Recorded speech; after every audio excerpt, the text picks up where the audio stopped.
So, recording has started. Welcome, everyone.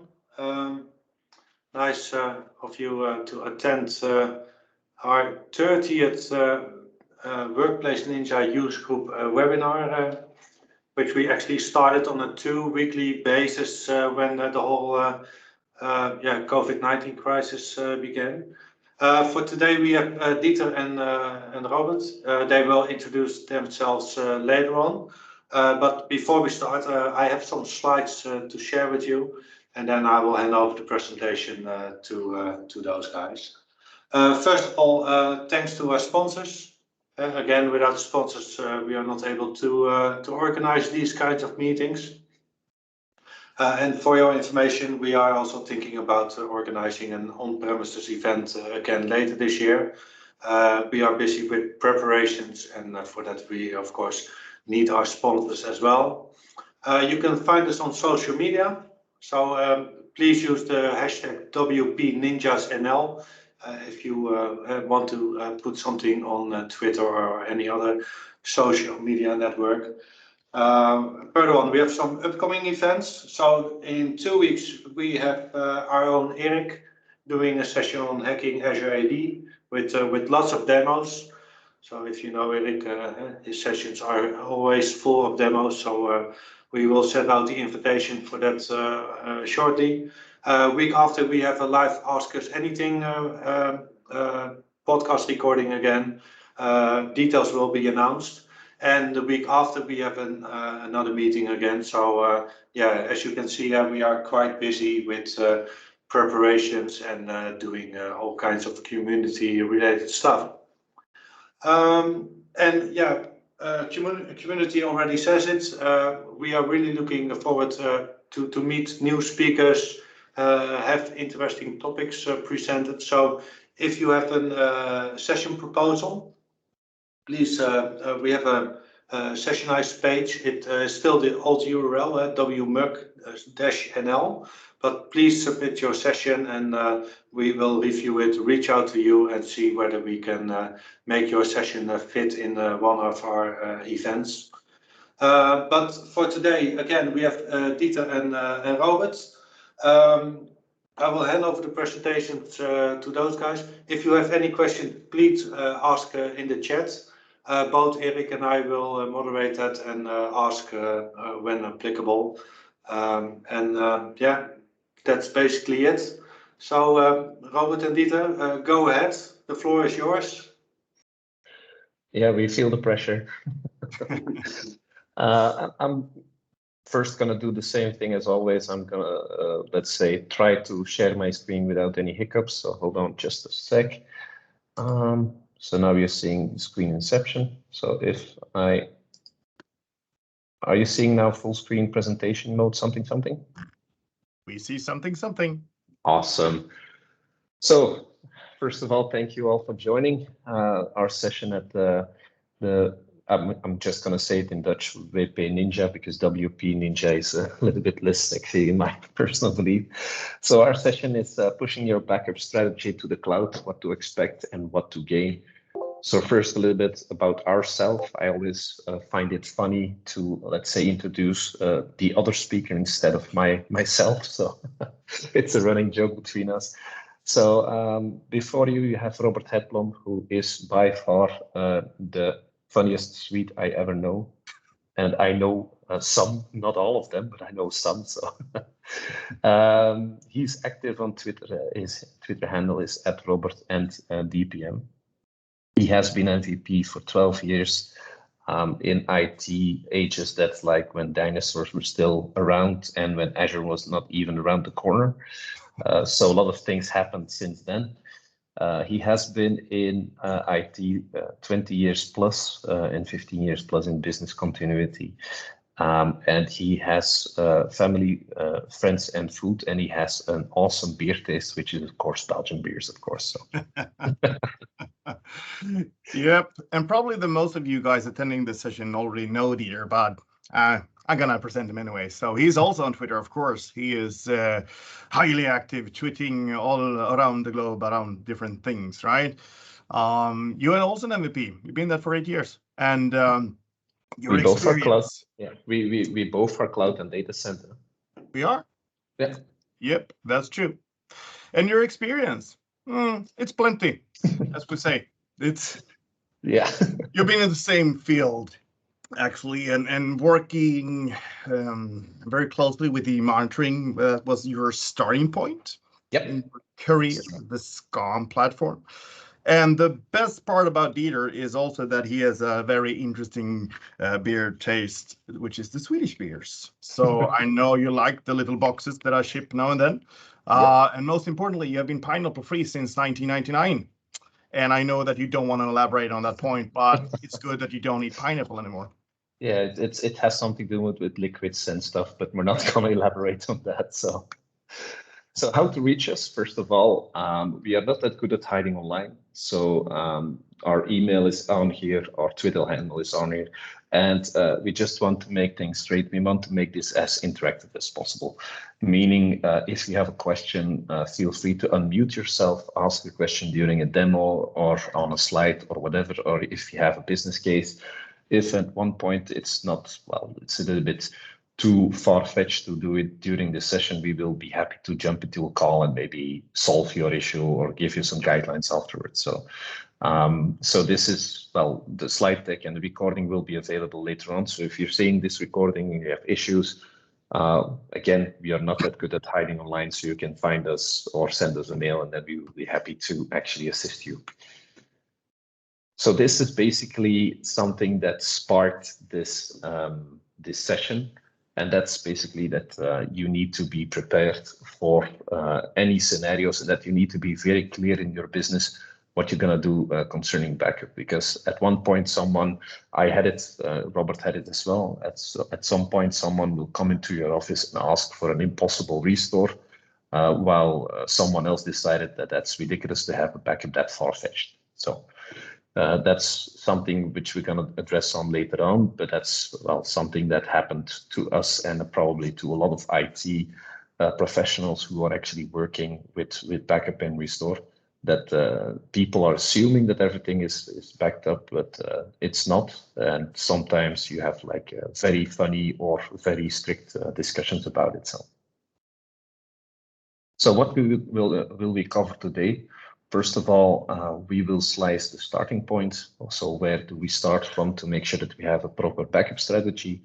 Then we identify the business needs on what to basically monitor backup. And then afterwards, we are going to decide the technologies. So these are the 3 steps that basically, in our belief, do have or give you a proper backup strategy.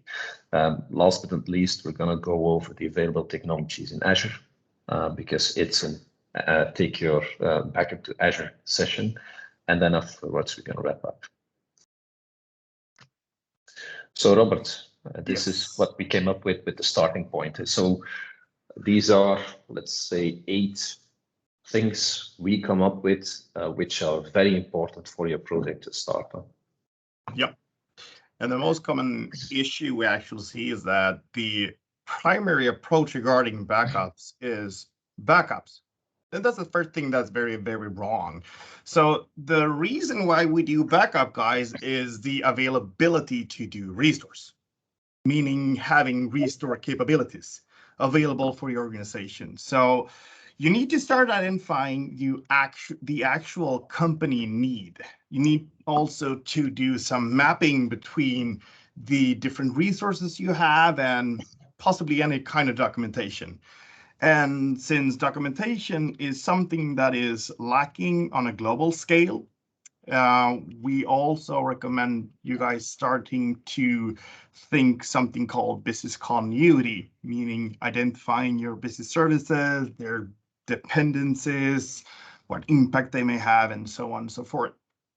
You also need to understand the limitations of your business, meaning like budget, hardware resources, and so on and so forth. There are a bunch of limitations in the technologies available out there. You need to scope those. Running POCs has never been as important as in this cloud era. you need to pinpoint where could it possibly go wrong, because it will go wrong. Simple as that. The gap analysis is the most strategical part, where you make the right strategical choice of your technical platform. Maybe it's Microsoft, maybe it's third parties, maybe it's something that you actually just script. That depends on the restore scenario and the restore capabilities and the demands. Most importantly, I'm not flawless, and I know that Dieter isn't either. So Oh, really? try to identify how can we minimize the impact of human errors. Think of RBACs, think of certificate-based authentication mechanism, encryption, both in transit and at rest, and so on and so forth. Most importantly, build a decent and very planned routine and processes and document those when it comes to how to restore your CRM solution, what are its dependencies, and so on and so forth. Yeah, I mean, that's one of the key things that we really want to stress out, is that you first think before you choose a product, because a lot of companies actually choose a product and then try to change their processes according to that product, but that product probably could be not the right solution for you, and then you're just trying to push a square through a circle hole, and then the corners will fall off. So. So let's see whether I can advance the slides. Yes, I can. So the first thing that I always try to tell people when they want to start a backup project, or even monitoring project, or any project, is basically identify your business needs. Why am I doing this? What is the organization? What are my money makers which need protection? It's always funny if you ask someone, what do you want to back up? They say everything. And if you tell them how much it's going to cost, then the answer is probably a little bit less. So check your money makers and what you actually want to back up. You want to verify things, whether they are backing up and running, meaning doing regular restores. You're seeing the business services in your environment. And I mean, Robert, we have been surprised. We've done this session before at other let's say community events, and if you ask the question in the real life audience, because we still miss being in front of the real life audience, so hopefully that comes back pretty soon. A lot of people think that they know exactly what their business services are, and if you start asking 2 or 3 more questions, then you see the question marks in their eyes. So you really need to think it through, and we really need to make sure that you have your business services completely documented, and everybody agrees on those business services, which are probably also your money makers. Yes, and maybe we should emphasize the fact of what is actually a business service leader, because we are not talking about the basic IT infrastructure like Active Directory, DNS, DHCP, file servers, yada, yada, yada. We're talking about the specific development solution, a specific CRM solution. What you guys need to understand is the severe importance of performing something called BIA, a business impact analysis, meaning if your solution has, let's say, 5 different components, if you take one away, what is going to happen? That is also a very good way of stressing conversations internally, and also bump it up to C-level, make them understand that we need to have some more money to spend on either Google, Azure, whatever cloud solution, or maybe our service doesn't belong in the cloud, so we need to do some investments on premises. Yeah, and then the 4th point, of course, is in what order must the services come back online or operational. More on that later. But it's really important that you have like a run book when disaster strikes, because if disaster strikes, everybody starts yelling, and everybody's doing their best, I hope so, to get everything up and running again, instead of running around screaming and yelling at everyone, which happens, of course. But if you have a clear script and you have clear delegation of whatever everyone needs to do, you're already one step further to the solution or the restore of your business instead of still running around, screaming around. Let's put it like this. When disaster strikes, it is not Google time. No. It's you guys should be beyond that, because on a quarterly basis or yearly basis or whatever basis you guys like, do restore test and validate your data. So that's the very important www. Who will work with what? This is something, if there's one key point, or at least one of the key points of this session, if you take it with you, it's very important that before disaster strikes, because a lot of companies are doing this after disaster because they've seen how bad it is. But if you do it before the disaster strikes, and just to get an elephant out of the room, it's not a question when disaster, if disaster will strike. It's just a question when. There will always be something. I started a project at a huge industrial company, and they had a crypto last year.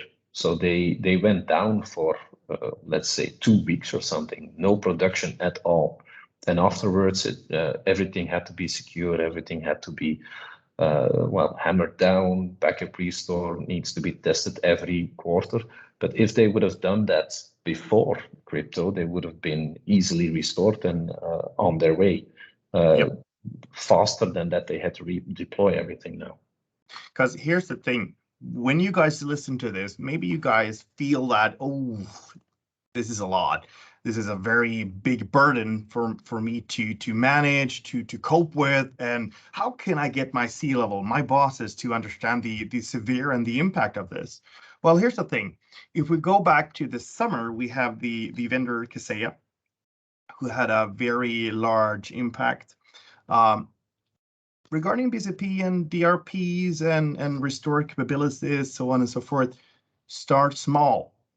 Start with one thing and make that just a little part that starts to grow, so you don't take the big thing in the first run. Yeah, that's true.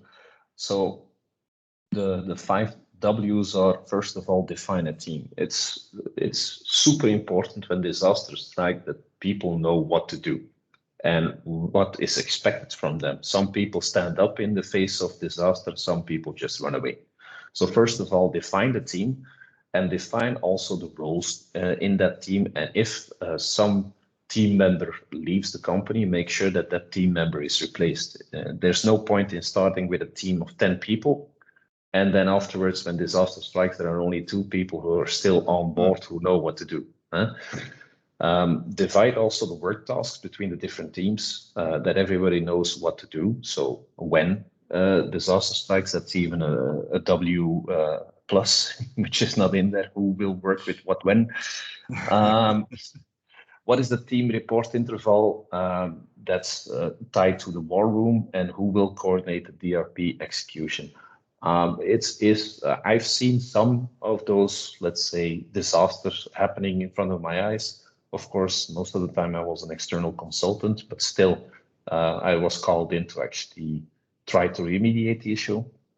And at that point, it's very important that you have a room with people who are probably shielded off from all the screaming and running around and know what to do, and will coordinate from there to the other teams or to other people. If you give clear instructions during that time, it's far more easy for people to do the right thing than trying to solve something with Google or whatever. So what we're talking about here, Dieter, is actually a crisis management team, or a CMT, that you define. And with the new work approach due to COVID-19, we also see that a lot of war rooms, of course, are being within Teams and other communication platforms. Yeah. And well, Teams works great as long as you don't include too many people in there, because everyone is entitled to their own opinion. But in the face of disaster, to be honest, there's no room for, let's say, egos or opinions. You just need to follow the strict plans. Yeah. So to come back to the business needs, so if you associate business need with technology, like Robert mentioned, POC has never been more important. If you want to break something, if you want to test something, it's not a time when the company is completely crypto locked. You want to test drive the product and drive it off a cliff to make sure that you know the limits. If you know the limits and if you prove that the technology you've chosen is the right technology, then it's time to proceed. So make sure you break it by testing before you put it in production. Test the restores, test, for example, that the storage has been gone, that you reattach the storage, that everything is still in there, that your catalog is still in there, because those things are gonna happen. They're gonna happen one way or the other. So provide also an onboarding process or routine. That's one of the key things that's coming out of the POC, that you have a clear routine or a clear process, that you also know almost automatically that new workloads in Azure, on-prem or whatever are automatically included in your backup system. All the things, remember, exclude the human factor. All the things which you have to do manual, increase your margin by error so much because people forget to add something. If it's becoming a habit or if it's becoming just routine, people are probably not aware that it's so important to have everything backed up when you have a new project or a new, let's say, workloads or anything. So automation is key for remediating, keeping track of things, and also making sure that you include everything which is in there. If you have a product where you have to manually add all the machines, the VMs that you deploy in there, or you have a product that's automatically going to scan and add all the machines, that second product is golden, to be honest. That's no-brainer. So you need to make sure that you see that in the POC, and you need to provide, and you have to test. And last but not least, and that's something that Robert is saying all the time, RTFM, read the manual. I'm not saying the F word because this is recorded, and the documentation as well. So in this case, if you're talking about Azure, Microsoft Docs is just awesome. It's an awesome resource of, it's basically an unlimited resource of knowledge regarding the products which we're gonna tell you later on about, and blogs and everything. So it's key that you read the manual, but you also look into real use cases or real world problems or anything. So Robert, what are the available technologies today? Because if people see this in 5 years, they're probably going to laugh that the name Azure is still in front of everything. So sure. So right now, since we're talking about pushing your backups to the cloud, first things first, we have the Azure Backup Service. That's the name of the, let's call it the brand. So the Azure Backup is based on something called the Recovery Services Vaults. Needs to be enabled and go through that and show you how to simply just set up an RSV for you to get started. That in place, we then have the Azure Backup Agent, also known as the Marsh Agent, the Microsoft Azure Recovery Services Agent. We will go through that more in depth, also regarding the scratch areas, the conversion from the NTFS, REFS to the Azure Blob format, the recovery pre-staging area. Lots of good things to know regarding the Marsh Agent, also the Azure Backup Agent. We have the Azure Backup Server, which is just a rebranding, actually, of DPM. We have Azure Backup for SQL that utilize feature and function to interact with your SQL databases running in Azure. There are some, I say some, backup capabilities for PaaS services. And further, and last but not least, I mean, we have the Azure Backup for Azure File Shares. Yeah.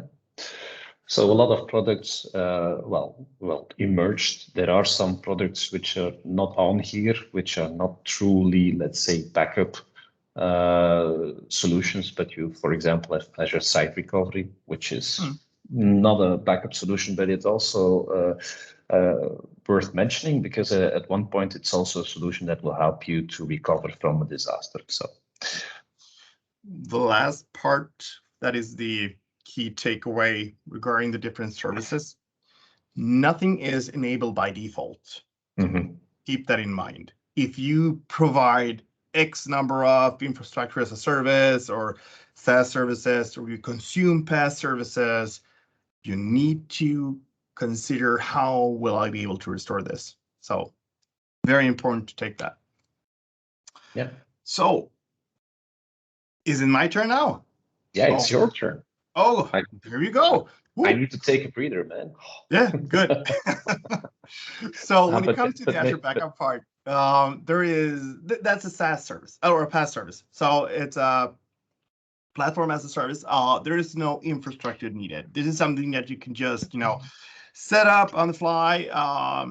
And according to Microsoft and maybe me and Dieter also, there is less management overhead. There's always some management overhead, but it's absolutely less. It protects the most common Azure architectures, and as we mentioned, when it comes to the SaaS part, user voice.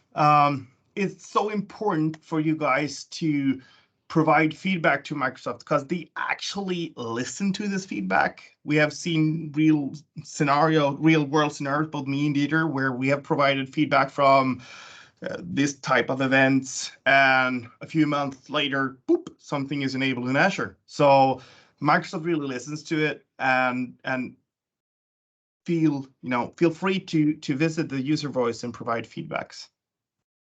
There are some securities configuration enabled for all the most common applicable backup capabilities within Azure. It's something called the soft delete. It's comparable to an S3 storage, meaning that it's provided or put in a temporary container before it's purged. So there's different ways and doings regarding that, especially when it comes now to Azure Files, where we can provide more than by the default value of 7 days. This security feature also means that it's stored 2 weeks before it's permanently deleted. So if you have archive data, let's say you have an Azure Backup server installed, and that is protecting on-premises workloads, if you stop that workload and also the online recovery jobs, provide the security pin, you're still going to be able to get that history back of that archive data. If you re-enable the data within the time or within the grace period of 14 days. Yep. Yeah, and that's coming standard. So that's just to make sure that even when someone is trying to tamper with your backups and they delete everything, it will not be possible to actually delete in the second level. So if someone has gained access to your Azure environment and they want to delete your backups to make sure that you're not able to recover from what they're trying to do in your environment. If you notice, you will probably notice within 2 weeks, you can still get your data back. So I'm not quite sure, Robert, do you still pay for the storage in the second layer or not? You mean within the recovery services vault? Yeah. Yep, you do. Okay. So those 2 weeks, you still have to pay for the data because it's still there. Yeah. As long as it's enabled within your subscription, you need to pay for it because that is something that you actually consume from a storage perspective. Yep. Okay. Maybe this is a good time to just ask anyone whether there are questions or suggestions or whatsoever as a bit of an interaction. If there are no questions or whatsoever, we will just continue on. So I need one of those funny jingles where people have to fill in something and it's getting more and more nervous every time until they fill something in. So those questions, yes, Ronald is typing something. Please continue. Yeah. All right, sure, let's do it. That's better than please stop this nonsense. So, so the Azure Backup agents, what can you tell about that? So here's the thing. When we are enabling the Azure Backup services, that is done, as we said, by the Recovery Services Vault. We define one of those. Then we have the little thing called the Azure Backup Agent, also known as the Microsoft Azure Recovery Services Agent, or Marsh Agent. So the Marsh Agent is a funny story. It integrates, let's say, your DPM server or Azure Backup server with your Recovery Services Vault, making it possible to archive data from your backup storage right into Azure, meaning that you don't need tapes anymore, or that is one scenario. There are some scenarios still that company needs to work with, like warm tapes, write once, read many tapes for security purposes. What happens with the Azure Backup Agent is it will convert the data you back up. If that resides on an NTFS format, it will convert it to an Azure Blob format, meaning that it will also have a more optimal storage consumption within your RSV and your storage account associated with the RSV. One cool thing is you can store data up to 1 millennium. That's perfect. Don't you think that, either? Yeah, I think so. He never bumped into a company yet that says, Robert, we want to archive the data for 1 millennium. Let's search for that company, because that would be that's probably putting my kids through college. Yep. So the Azure Backup Agent or Marsh Agent is something that you can either install on a server or on your client. So you can protect also the client data and push those backups to the cloud. Here's the thing. For some companies, I'm not saying that this is applicable to every company out there, because what it all comes down to, what's the thing we started with, the restore capabilities, defining the restore scenarios. But for those companies that are taking on the opportunity, working with the Azure Backup Agent from a client side perspective, yep, it can be automated. Yep, it can be fully deployed. No problem there.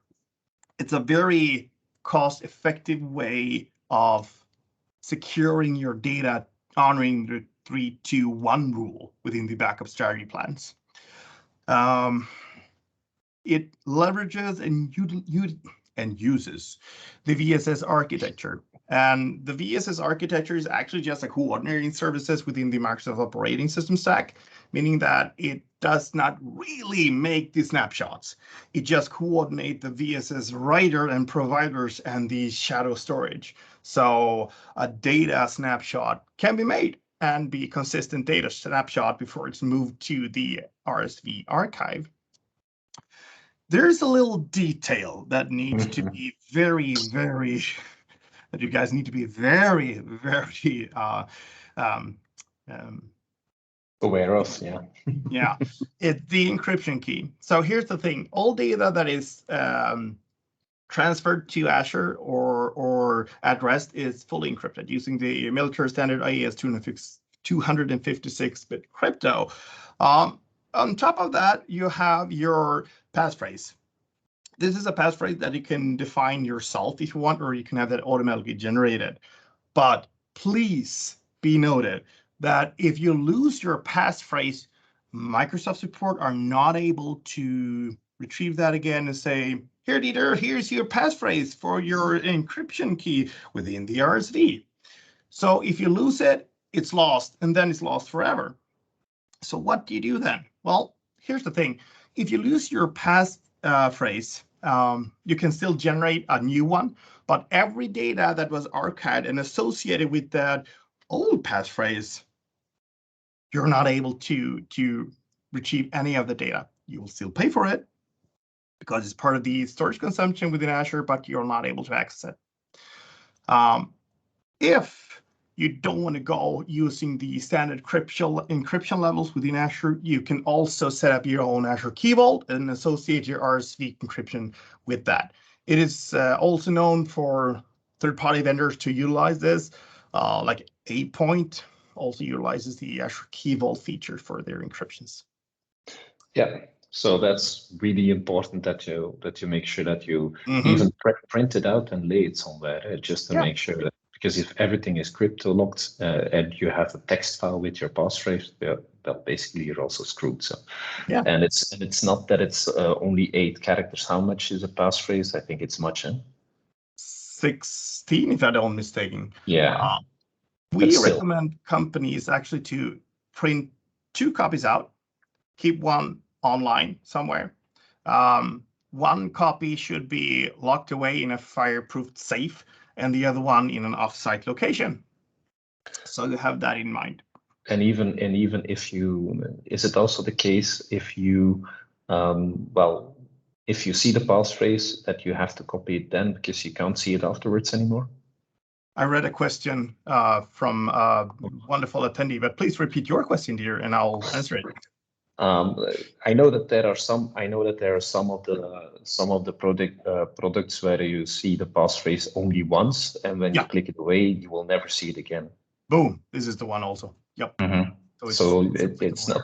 So it's not possible if you forgot it, but you still have access to your environment to just click a small button and then do a copy paste. You only see it once, and then it's gone forever. So. But there was a question. Yeah. So Steve. Hey, Steve, great that you're asking questions. So Steve's question is, can you also do incremental backups and versioning with the Azure Backup Agent? And can a user do single item restore of his or her own data? Since you mentioned clients, or is it pure IT admin driven? So here's the thing, Steve. Let's do a demo, shall we? Yeah. Yeah, let's go into demo mode. It's easier to actually show this. So I'll actually stop sharing. Okay, there we go. All right. So Dieter, could you please just verify that my screen is sharing? Oh, Robert, you look so handsome in your swim shorts. Oh no, it's something else. All right. So here's the thing. This is the Azure Backup Agent, and the Backup Azure Agent is, that little tiny software that you download from your RSV. Also, it's something called the Vault credential files, but we'll come to that. So what we do here is we set up backup, and this is a GUI that is, of course, similar to the Windows backup capability that we always have had there. So I'm currently running this on my laptop for demo purposes. So yep, I can go in here and I can do recovery of data. This is something that I do. I can choose to do individual files and folders or do an entire volume. From here, I fetch my information from the backup vault. I select my volume and get my recovery points. And this is something that end users can do. Now, there's a valid question regarding the incremental backups here. So here's the thing. When it comes to incremental backups using and leveraging the VSS architecture, we're talking about snapshots. We're talking about differential data that is snapshotted on your storage from a software layer. Meaning that every data that is changed, or what we also call churned, is the only data that is sent up. So we do one full, and then we have incremental data that runs up to Azure. There is one thing that is not applicable to this, and that's the system state backup of domain controllers when you're leveraging the Azure Backup Server. That is always, for some funny reason, a full backup that runs. So simple as that. So what happens actually when you do a restore from your Marsh agent is you mount that data and you do a copy paste of the file explorer that will be visualized. So that's the actual Marsh agent. Did we answer your question? Let's see if he types again. Oh, he's typing. Oh, hey, oh, let's see what he types. Steve. Thank you. Oh, you're so welcome, my friend. I'm glad that you're pushing questions to us. So if anyone like Christoph have questions, let us know. So you're calling out people now. That's very dangerous. I am. In the Netherlands, I mean. So there is another question here. So is Azure Blob Storage nowadays possible with immutable ID?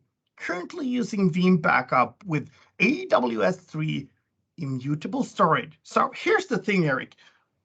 As I interpret your question here, this is something that what Microsoft does is the software delete thing, meaning when you're running the AWS S3 immutable storage, Please correct me now if you have another opinion here. We would love to have that discussion.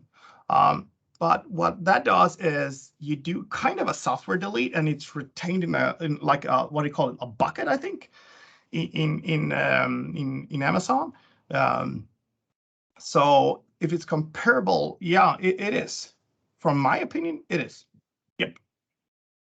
Maybe we should have a look into what is. Oh, he's typing, Dieter. He's typing. Oh, hold on. I was about Hold to on, share. let's see. I was about to share my screen, but now I'll just hold off. That's all the keyboard. Has off the keyboard.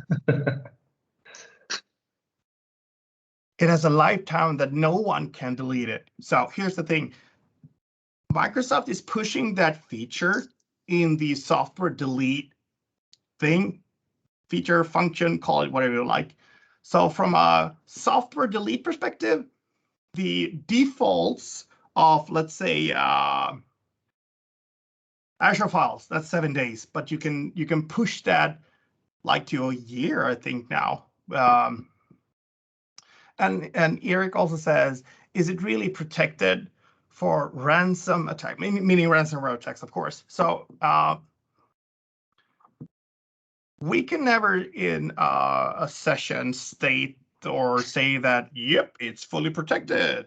But as far as we know, as far as our experience has shown, and the different scenarios when the sun shines from the right direction, it's a good thing. Yep. That's because Everything there's is like technology. Everything can go haywire with technology. That's why it's so important. And it's a very good question, Eric, because this actually emphasized the fact of you guys building and maintaining and having a continuity plan for your business services. And this is a great applicable piece of technology that not just Microsoft provides, Amazon is doing that also with their S3. So keep in mind what kind of technology you're using. Maybe I shouldn't use up all the air. Maybe you want to talk and share something, Dieter. no, I have plenty of air. It's fine. Boom. Let's go. If you see me fainting, you know that it's my time to speak. So. Well, you look a bit pale, so speak away. Are you seeing my screen again? Boom. Okay, so we talked about Azure Backup Agent, but well, we already had like the Mars agent in that. So this is one of the schematics that Microsoft is using, but it's really emphasizing, or it's really giving you a clear view of what actually the Mars agent is doing. So it's just connecting to Azure subscription. It has, of course, the recovery services vault, which is key. So if you create that, you have, of course, the vault credential file. It's something similar to the passphrase, but the vault credential file you can always download again. It used to be time bound up until day. I think it's still the case, but didn't they increase the time bound for now? They didn't. Currently, normally it was an hour. Just 2 days, but now 2 it's days. 10. Yeah. So just to make sure that you send it to all your backup agents, and then you can install the agents because of course it will be registered, and then you can start backing up straight to your recovery services vault, which is very important because you have two things at the same time. You already have offsite backup because you're gone from your own premises. So if something happened like a natural disaster, or you have you have a fire or whatsoever, your data is already offsite. And when I started in IT, you still had to play tape jockey, and then a security company had to come in and take those tapes and then store them offsite. And even those trucks, they were even well armored to make sure that your data was secure, which is basically sometimes a little bit overkill, because if someone gets your tape and it's not labeled as a very important backup of our IAD, but just a number, it's very hard to actually recover your data from that. But still, that was the old days. The new days, now you have your virtual armored car, which is your vault credential file, and all your data is automatically sent to your recovery services vault within your Azure subscription. So the Mars agent even doesn't need anything on premises. You just need to install the agent with the default credential file and you're good to go. So basically this can be set up in 10 minutes, 5 minutes, 10 minutes, something. And you already, or 2 minutes. And even if you script it, it's probably 1. So the thing is, half minutes, yeah. So I just want to emphasize this. There is absolutely no excuse to start your backup today. It's not that you have to order a server. It's not that you, of course, you have to think before you start backing up, but there's no technology barrier or anything. You just need to download an agent, install it on a Windows server or a workstation, and it starts backing up. So important part to point out regarding the Mars agent is from a personal perspective, what I see a lot is this is something that is applicable to maybe, smaller companies having just a few clients or just a few servers. It's an easy way, as you mentioned, to get started with building backups and buy the restore capabilities. Yeah. I've seen companies that are like 2,000 client plus that actually leverages this and work with this, and they leave all the responsibility from for the restore capabilities to the end user strictly. So that's within their policy. And it's also very lightweight. You just need to make sure that, there is possibility to send data to your Azure environment. So that's the only requirement you have. If you have indeed a Windows server on premises who don't have a direct connection to the internet, you just need to leverage the Mars, the Azure Backup server, which is probably going to do the offloading through a secure hole, so you don't need to supply all your machines with internet access. So, and the good part, this is coming up now, the Azure Backup server. And it's now in version 3, and Microsoft is pushing the development of the Azure Backup server. It is the product group is located in India, and they are a great team that works with this development. It is actually a build from DPM, or System Center Data Protection Manager, which does whatever DPM do. So meaning we have an agent, not the Mars agent, we have the Azure Backup Server agent or DPM agent that is installed on your on-premises services. Or we have also seen scenarios where people or companies want to install the Azure Backup Server within their Azure tenant, protecting and restoring data as if this was their on-premises environment. It is a free software for you guys to use. If you have a valid Azure subscription within the RSV, you just simply download it and start, install it. It's bundled with SQL Server 2007, and that is also installed. It comes with the demand of you having the backup credential files at hand during the installation process, so it's directly attaching itself to the RSV. The big difference between DPM and the Azure Backup Server is the tape support. DPM, which is now also coming in 2022, still have tape support, but the Azure Backup Server has none. And the Azure Backup Server cannot be installed if you don't associate it to an RSV. So it's also cross-platform protection, meaning that we can protect not only Hyper-V. Maybe we should go to the supported slide.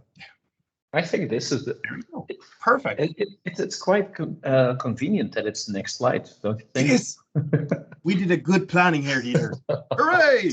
So what we do here is if you don't want to leverage, so as the gentleman Steve asked prior regarding the protection, just leveraging the Mars agent. So if you want to take that one step further and say that, well, IT admins still want to have control of their clients and some of the restore capabilities from a client perspective, Azure Backup Server is the software you guys should utilize.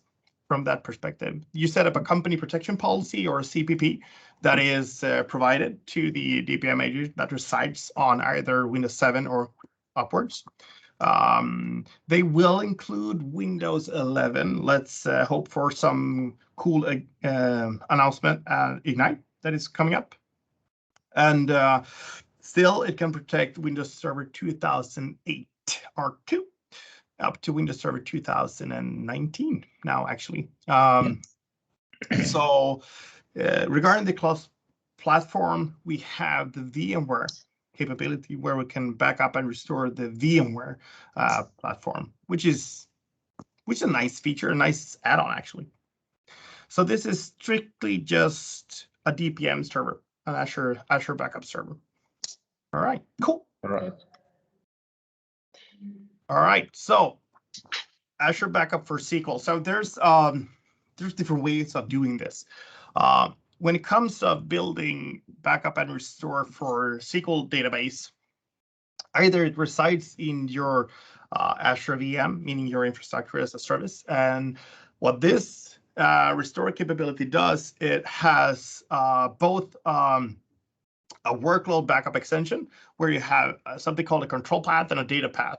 So what that does is it has a SQL plugin is part of a workload backup extension, which coordinates the interaction between the backup services within Azure and your SQL Server instances that runs on your SQL Server. So what it does, it provides an NT service called the Azure VL Backup Plugin, SVC, and provides backup and restore capabilities for those SQL servers, SQL databases that resides on that SQL server and that instance. Yeah, so another tool which is basically automatically coming if you want to have SQL backup. So this is just to emphasize that almost for every workload in Azure, there is an Azure Backup solution because it's also one of the core services, of course, that business is asking for. There's no point of having Azure VMs if you have no way of making a backup and restore, because then nobody will actually use it as a production environment. So the early days in Azure, when you only could have VMs, there was already a backup solution-ish before Azure Backup came along. So you see that it's the built-in features which are basically there. Yeah, and Eric has a great question. Okay. He asks, can you use Azure Backup for SQL also for on-prem servers? And the answer is no.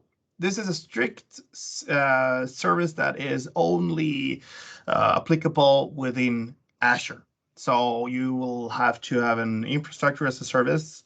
You deploy a server within Azure that has SQL prepped from the beginning, or you install a server by yourself and then install SQL, and then you can utilize this.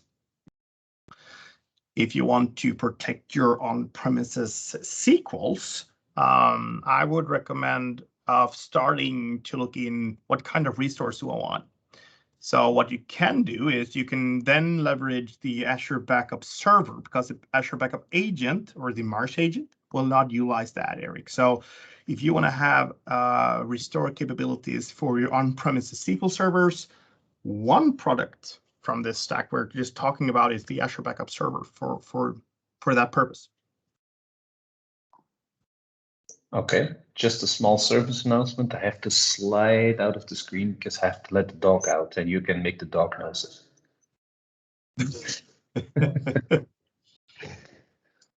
All right. So while we are waiting for Dieter's dog to get outside, is there any other questions that are popping up? Yep. Kenneth, who let the dog out? Well, I don't know. That's the beauty of having let kids. the dog out. Oh, you let the dog out. Yes, yes, very good. All right, so both Steve and Eric is typing away. Let's see. Bah, man, yes. Yeah, so those are the joys of working at home, being at home for almost a year. Yep. all meetings, something will happen, like parcel delivery or dogs or wives running through the screen, telling you what to do. Yep. Been there, done that, got a t-shirt. Yep. Are there any All right. questions? Oh, we had some question, but I think we sorted that out. Okay, cool. So Azure Backup for PaaS services. So I already gave a little bit of the intro.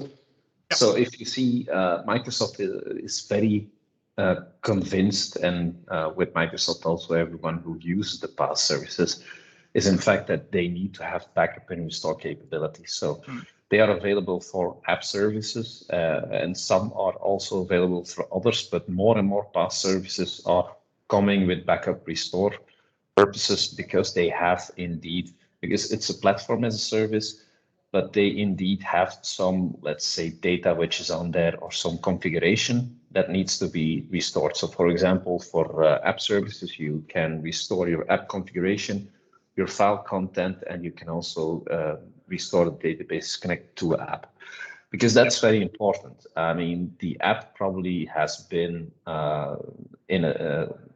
well, developed in a template, but the data which is in there is, of course, not in the template. If you redeploy the template, the file content and probably the configuration can be in there, but still, this is the same thing with as with all restores.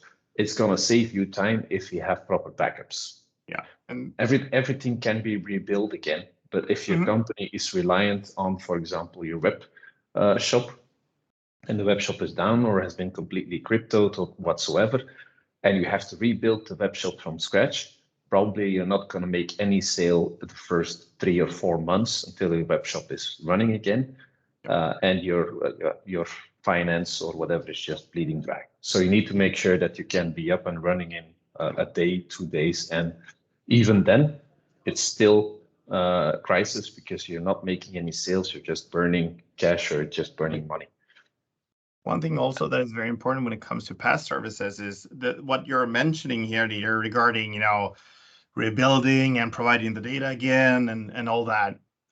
There is one PaaS service that is commonly misunderstood, I would say, regarding the backup and restore capabilities, and that is the Microsoft 365. Because here's the thing, I'm not saying that you should do vice versa or one way or the other, but I just want to make this some awareness regarding it. What you're able to do in Microsoft 365, of course, bringing your data back from the trash bin, the waste paper basket, of course. Yeah. But is that really a backup and restore solution? If you look at the fine print where Microsoft states on their websites, they're stating that all data that you put up within your Microsoft 365 tenant is yours to protect. Restoring data from the waste paper basket or cycle bin, super, you can do it. But what if that data is encrypted? You have no versioning, and all that also goes with the Teams, with SharePoint Online, and so on and so forth. So if you have, we have seen large enterprise companies moving to SharePoint Online. And since we're working with BCP, we asked them, what are your restore capabilities or your restore plans or your DR plans? And they're answering, well, that's included, right? Nope. And we go, nope, it's not. Yeah, and that's a clear case that there's like a false sense of security or a false sense of that everything is included when it's not, and you don't want to be the guy entering the room fully convinced that it's included and that you have everything in there, instead of someone like us, Robert and I, saying nope, it's not included, and where are the backups and what did you do? Those are the discussions you don't want to go in, to be honest. Last but not least here, the premium tier, but that's for the app services plan, of course. The premium tier gives you more backups a day than the standard tier. If I get a question, should I go premium or standard tier? Most of the time it's not regarding backups. Most of the people are choosing premium or standard based on other criteria. But if you have a standard tier, of course, you already have one backup, which is more than you don't have any backups. So, but most of them probably are going on a premium tier due to other reasons, and then you have the possibility to have more backups a day. So Azure Backup for Azure Files. Azure Files is something rather new. I'm not quite sure whether everyone is familiar with Azure Files, but it's a way of connecting your on-premises file servers with file shares snapshots online. Or so you can take your backup functionality on Azure Files as if you were backing up your file server, which is very important because a lot of files, the name said itself, are on there. And you can use your file share snapshots. You can simply set it up, schedule and forget it, because it's including all the files. This is one case where it's actually very simple to set up and make sure that everything is involved, because if there are new files added to Azure Files, it's automatically coming into your Azure policies or your backup policies. Last but not least, this is the first time that monitoring actually comes into play.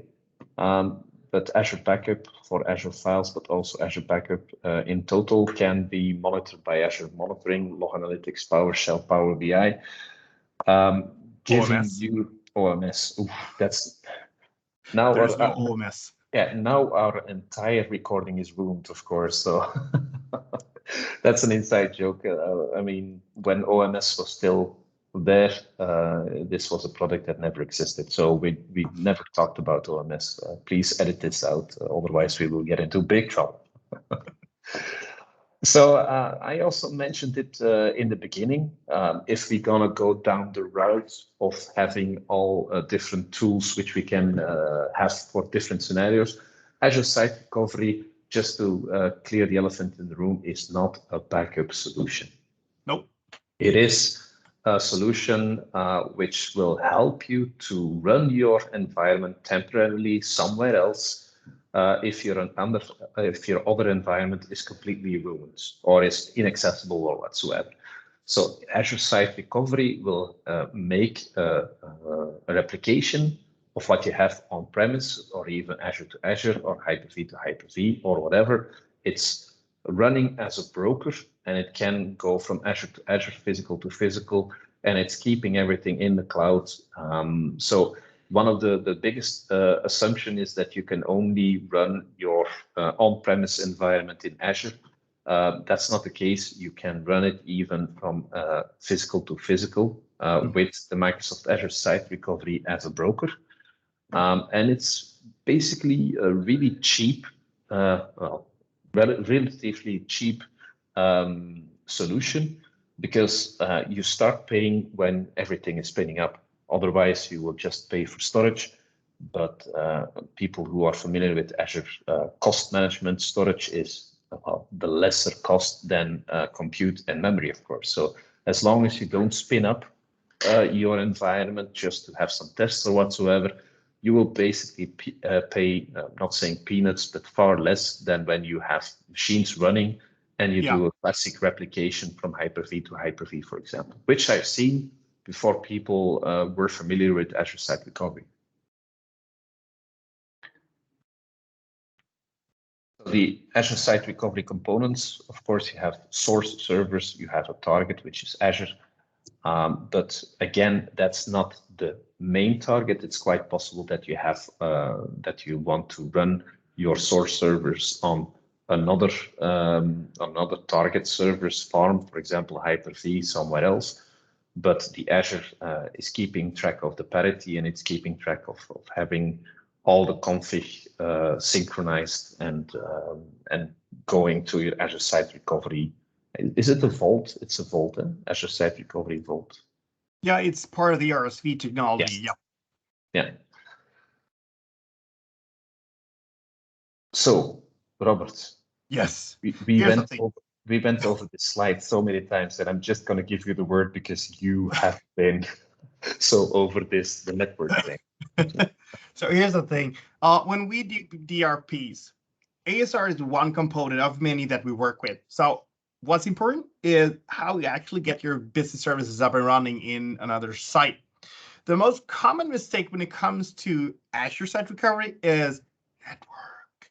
So please keep in mind that buying the cheapest express route maybe not is a good idea.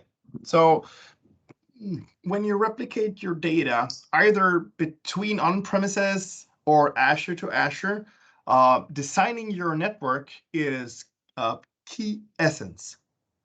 Further, there are still some legacy products out there. Yep, we still see 32-bit software. Doesn't work very well within Azure. Even if you can replicate it, it doesn't make any sense of you doing that if you cannot, start it up. So be very specific of and build out the actual both business service and its dependencies before you start replicating something. And guess what? When you have all your server, your infrastructure in the recovery services vaults, Azure, ASR storage, start building your failover plans. So many people just set it up, meaning the ASR, and just forget about any kind of plans for failover. You can do controlled failover, meaning that you spin up the VM in an isolated environment. Then you can run PowerShell to validate, let's say, a database that is answering on its TCP port 1433, and also run a SQL query where you have some expectance of data being returned from that query. So there's a bunch of different, DRP tests that you should, set up, and that you get that understanding when you do the BIA and the BCP run through of the business service. And maybe another point which is not on here, but it's a common mistake in general, is the fact that once in a while go and check whether everything is still replicating. Yeah.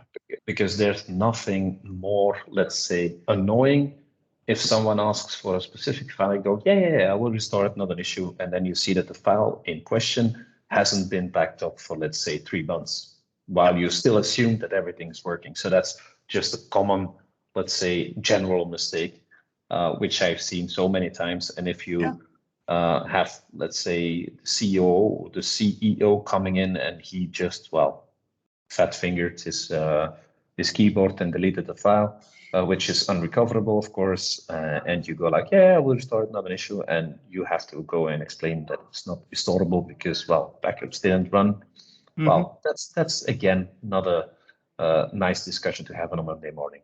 Nope. Plan for your DRPs or disaster recovery. We can't stress this enough. Verify that your virtual servers are compatible and can run in Azure, like Robert mentioned. Even if you have 32-bit software, make sure that it's Azure compatible, because otherwise you will, if that's your moneymaker, to come back to the beginning of the session, if that's your moneymaker and you want to protect it with ASR, and your environment is completely down and you think, okay, I will just spin up and everything is working, and it's not working in Azure, you will have more issues at that point than you have solutions. And that's not a good thing in that scenario. There is a cost estimation, sort of deployment planner, where you can actually see what it's going to cost to actually send the data over and also run it afterwards. And again, the disaster recovery budget, you have a low cost when the VMs are not running. You have a high cost when all VMs are running, and for how long can you afford them to run?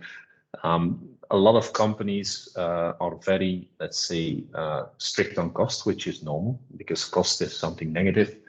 But the low cost when the VM is not running is fine. But if you have a high cost when the VM is running, you need to make sure that you spin up everything on premises as soon as possible. You can turn off the machines. If your company is gonna run indefinite on Azure because you failed over to ASR, your budget is probably gonna go through the roof. So you need to make sure that you are familiar with how you can actually go back from ASR, from Azure or any other platform, but this is specific for Azure.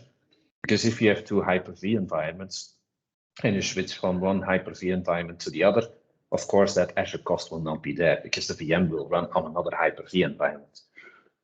So Just make sure if you use ASR as in the core or the vintage way, which is running an on-premises workload and then replicating it to an Azure platform. And as soon as you have an issue on the vintage, let's say on-premises environment, you can actually go to Azure. Now we have far more options from Azure to Azure, VMware to Azure, VMware to VMware. And of course, the costs are different there, but still you need to make sure if you want to run your Hyper-V environment completely in Azure, you have an issue, or you have a cost issue that you need to address ASAP. Yep. So to sum it up, because we are pretty much on the 1 hour marker, which is normally what we always try to work against, because we know if we talk 2 hours about backups, people will start backing and restoring themselves. So the key takeaways, well, just to summarize them up, understanding your business needs for recovery defines your choice of technology, not the other way around.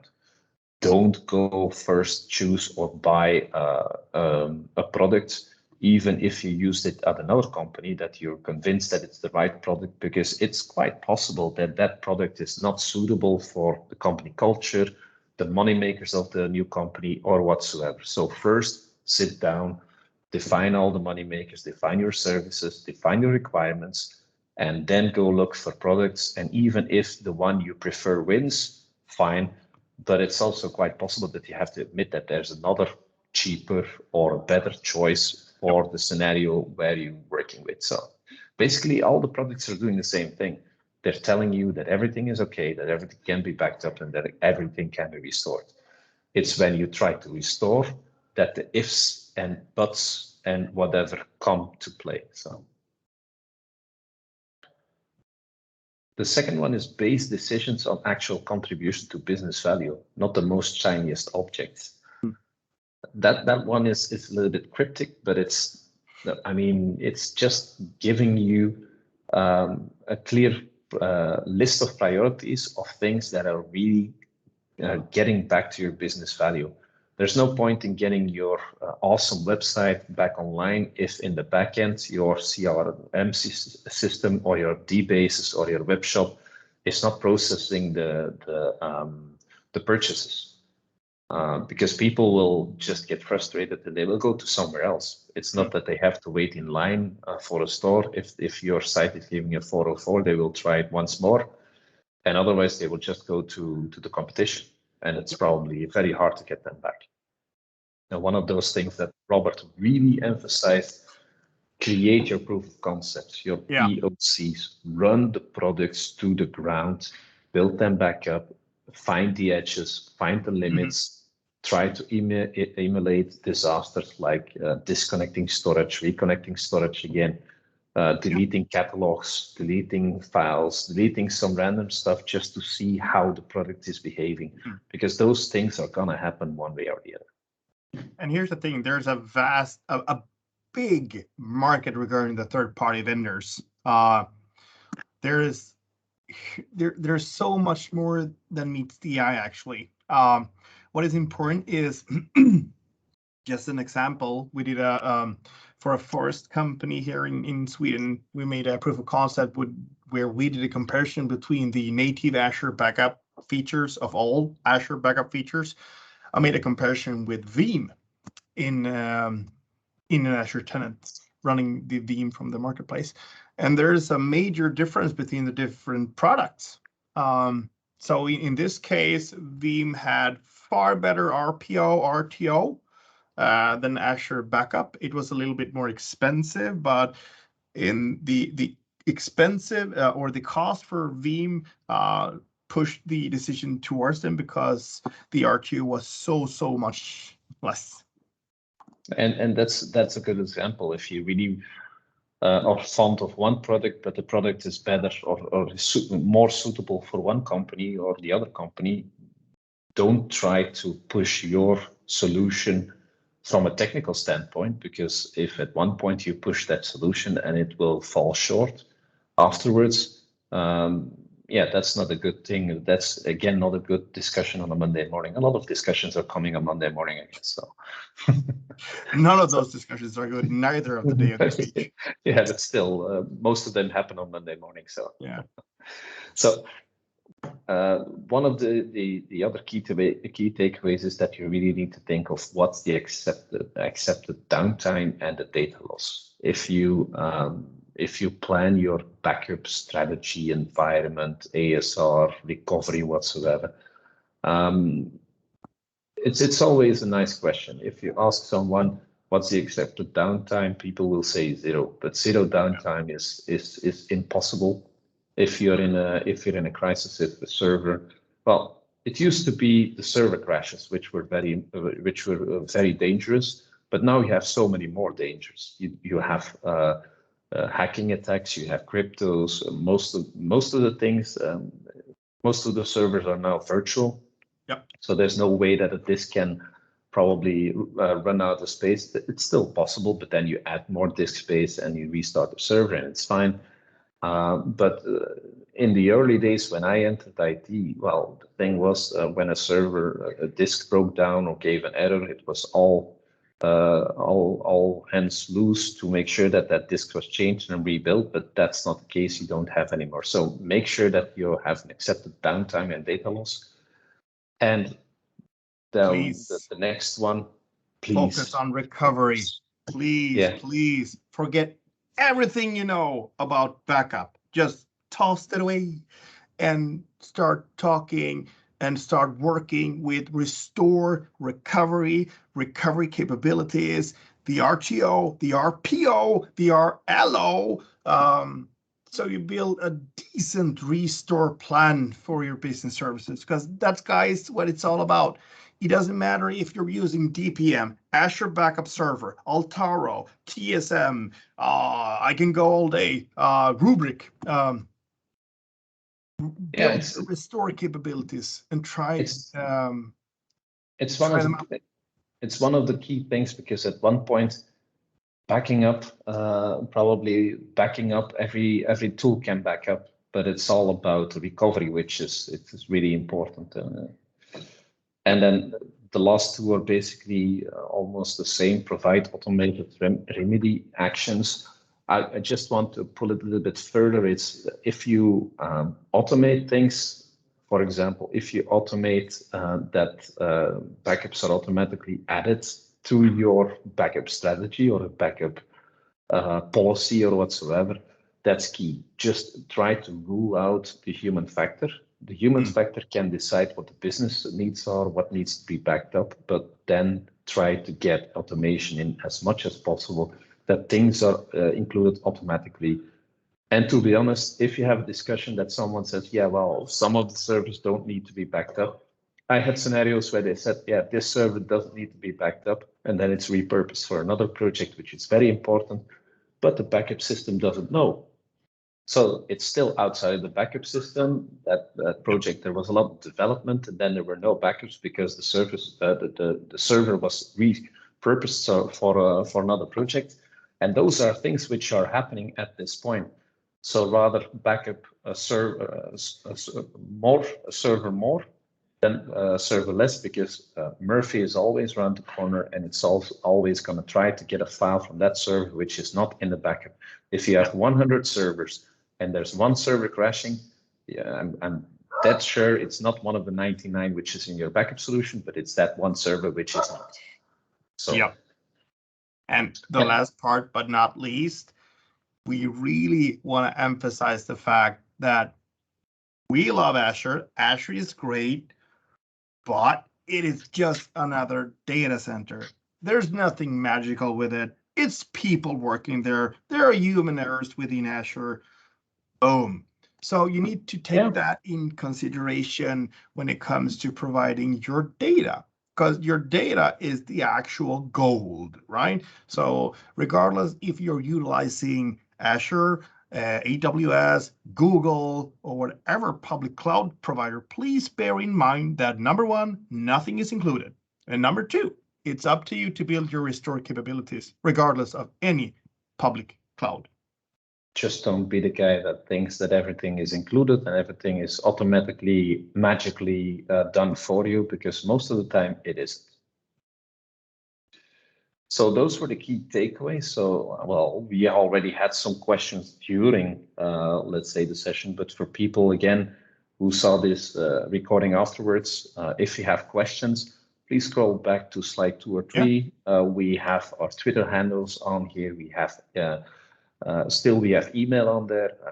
I'm just thinking, how old is email? That's probably quite old, just to be honest. But it's still on here. It's still valid though. It's probably the best way of getting in touch. And we would love to have your questions. If there's anything issues you have bumped into, reach out to us. We would love to help out. Yeah, and we are not that good at hiding online. Nope. So basically, you will find us. Even if you see, hopefully, us again next year during Experts Live or a Workplace Ninja or another physical conference. We don't bite, we'll probably buy you a beer. I just hope it's not in the Netherlands because that's Heineken. I had to say it once. But again, if you still have questions, feel free to ask. We will be here for another, let's say, ish minutes until there are no more questions. But we just want to say thank plus H, so that's thanks for having us and also for attending. So if there are any questions, feel free to unmute yourself, type something. Smoke signals is probably not the right way because the wind is probably blowing from the other side, but still, if you have any questions or even in a future project or anything, and you just want to run something by us, feel free to do so. Everybody's asleep, I think.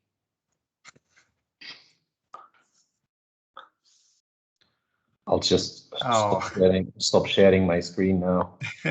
Yeah, I have some follow-up slides and then. Yeah, Steve has his hand raised. I see now. Oh, perfect. Hi. First of all, thank you for the presentation. Very interesting. Cool. I do have one question. However, it's more of a hypothetical thing. Let's say you have certain backup vendor and you're thinking about switching to another backup vendor. What do you do with all that historical data that's already in your solution that you have now? Once you move to a new vendor, let's say you have a 10-year obligation to keep certain data. I mean, how do you move that between vendors? And is it even possible to do it? Because I can assume that vendors aren't too happy when you leave them. No, they're not. You are perfectly right, Steve. And here's the thing. Depending on what kind of data you actually have in your, let's say, prior backup solution, it all depends. If you're obligated by law, like here in Sweden, we have laws that regulates and states that some like research data or government data must reside 30 years. So what we do when we bump into those scenarios is look into coexistence between the old platform and the new platform, right? So regardless of the vendor, that's not important here. So our recommendation to you is, number one, look for the coexistence environment and the old backup solution. Just, if possible, just switch that offline. Make sure though that it's still able to bring up line so you can work with it. Another scenario is that you move that data, if possible, to an archiving services. And further, if you do that and you have some obligations or law restrictions, please bear in mind regarding encryption. Okay. All strings. Yeah, no worries. And if there's anything else, Steve, that you need have questions, just pop an email. Yeah. All right. Thanks. Yeah, I was just thinking, because potentially you have to keep two solutions up in the air for years and years, and so you're paying twice for the backup of the same system, so to speak. So that is one scenario. And if you want to make a more cost-effective scenario, try to migrate that actual backed up data to an archiving services or just local storage or something. All right, great. Thanks for your feedback. My pleasure. Any other questions? I see no hands. No questions popping up. Cool. Okay. So, guys, thanks for taking the time to present for our user group. Interesting information, especially on a subject people start to think about when it's too late more often. And to be honest, I think most people don't want to think about what happens when something goes wrong. But yeah, I think you've proved them otherwise. And these kind of things are, of course, very important. So again, we really appreciate you taking the time to present for us. Yeah, it was a very long We news. do owe you a beer, and it won't be a Heineken, Dieter. Oh, thank you. I can go with Heineken. Okay. I'm not that picky. Oh, But Robert. for Dieter, we will make an exception then. Hey, for next week, we have, or in 2 weeks, we have Erik Loef presenting for our user group. So feel free to join. If you RSVP'd on our meetup page, you will automatically get a notification of this new meetup coming up. Again, thanks to our sponsors. And well, thanks for joining us.